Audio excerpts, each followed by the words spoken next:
Without critical thinking, you are just a puppet. Why should you give a about critical thinking? You are actively being manipulated without even knowing. Most people don't think. They simply regurgitate what they've been told previously. If you take absolutely nothing else from this video right here, except for one thing, I would want it to be this. For the longest time, I thought I was thinking critically. For the longest time, I thought I was different from most people. I thought I didn't do what most people did. Most people don't think. They simply regurgitate what they've been told previously. They have no agency of their own, simply speaking the words of other people. Actual, real, critical thinking is a very, very rare skill. It's hard to find. And it's hard to build as well. So why? Why should you care? Why should you give a fuck about critical thinking? That complicated word. What does it even mean? Keep that shit to yourself. Why should you care?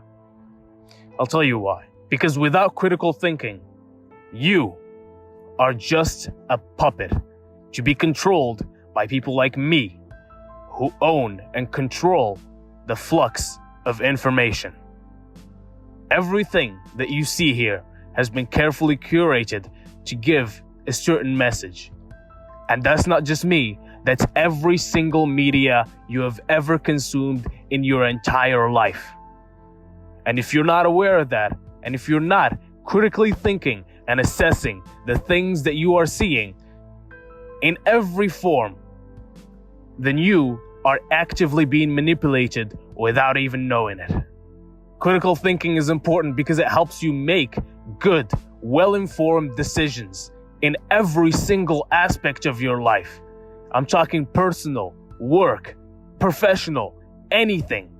Any aspect of your life, any thinking that you've ever thought in your life is actively enhanced by critical thinking, and you make objectively worse decisions by not implementing it, and you make objectively better decisions by implementing it.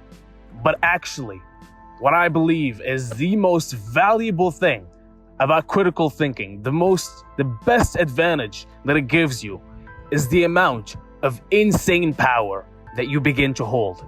Not only over yourself, but over situations that you're in, over the people that are around you. You just have more control in general. Remember this: if you are not thinking critically, then someone else is thinking for you. But if you can think critically and articulate yourself carefully, then you are just a completely different creature. You're just deadly. You have so much power over things, over people, over your own thoughts, over so many things. And that's why it's important. So, how do you develop this superpower? I'm not gonna be like every other YouTuber you're gonna see. I'm not gonna just give you general platitudes about the mindset that you're supposed to have and all of that. Because these videos, I am not making them for the general public just to get retention or views. It's not that shallow. I'm making these videos for a younger version of myself, which I know is out there in other young people. I know that the younger version of myself is not gonna even care about the mindset that you're supposed to have. He's not even gonna care about the general platitudes that people give that are all inherently useless. Mindset is a very important thing. However, you can develop it by just watching a couple of videos about these things and just learning about it and doing a little bit of reading. It's easy to find. What's hard to find, what I've been looking for, what the younger version of me has been looking for throughout all these years, is practical steps. How do you achieve things step by step with things that you can implement in your life right now, today? So if that sounds interesting, stick around to the end of this video for practical steps that you can implement today. However, because mindset is important and there will be several people who have never even heard of the word critical thinking, I will give you some general things about it that are also good to know that will help guide you in the specificities of things. Part of the core of critical thinking is never, ever accepting anything at face value. Always analyzing deeper and always asking why. That important question. Why? Why is this happening? Why is this person saying this thing that way? Why am I getting this information here? What's the point of it? Keep asking that and really delve deeper into it, because that's part of the core of critical thinking. Blind acceptance is the enemy of progress. If you're not questioning, then you're not really thinking. Reflect on and analyze your own beliefs. Start with the things that you hold most. Start with the things that are on the fringes, and then gradually get deeper and deeper into your own beliefs and keep analyzing them and reflecting on them. Imagine the strongest arguments you can possibly think of for the beliefs that you hold. And if they can't hold up to that scrutiny, then those beliefs are not worth holding on to in the first place. If you have not attacked your own beliefs vigorously, then you have no right to hold them. I believe it was Carl Jung, that said that the layman thinker, the typical thinker, what they do is a thought simply pops into their head, like an object might appear in a room. And they look at that thought and they just simply accept it as true. The actual critical, the scientific thinker is one who sees that thought and realizes that it might not be true. And therefore, it's worth analyzing and questioning. You want to take that idea, any new idea that pops up into your head, and then run it through the mud as much as you can. Even scientists don't think scientifically about most things. That's the reality of the matter. They do not think scientifically about most things. It is only after years and years of rigorous training that they can develop the skill of thinking critically, and even that can only be done in an extremely narrow sense in the things that they've been trained on. Otherwise, scientific thinkers would simply have perfect lives because they'd be able to analyze everything. But what that tells us is that to the extent that you think critically is the same extent that you improve your life. Now the part that you've all been waiting for. Now we're going to talk about the practical steps that you can implement today for you to improve your critical thinking skill. I've saved the best for last, so stick around for that.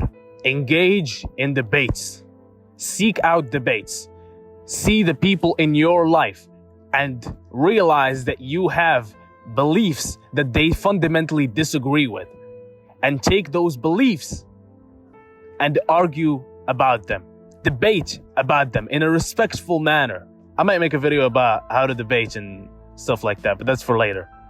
But the point is, engage in debates and actively practice. Even if you don't think you're good, just put yourself in the field. Try to prepare your arguments ahead of time with a tip that I'm going to give you later. Practice mindfulness. Your goal with practicing mindfulness is to have randomly ideas popping up about biases, contradictions, things in your mind ideas in your mind which are not worth holding, that are popping up to you out of nowhere. This is basically doing free work for you. And it's always running in the background if you're trying to be more aware of your ideas. With mindfulness, in order for you to increase your mindfulness skill, you should meditate. A video about meditation is coming soon and why it's important. But one of its importances is helping you greatly with critical thinking and implementing it smoothly into your life. And this is the most important tip that I have for you. If you take absolutely nothing else from this video right here, except for one thing, I would want it to be this. The tip is, write your fucking ideas down. Write them down. Whenever you have an idea, an epiphany, something that you realize, that you believe is interesting, anything that is worth exploration, write it the fuck down.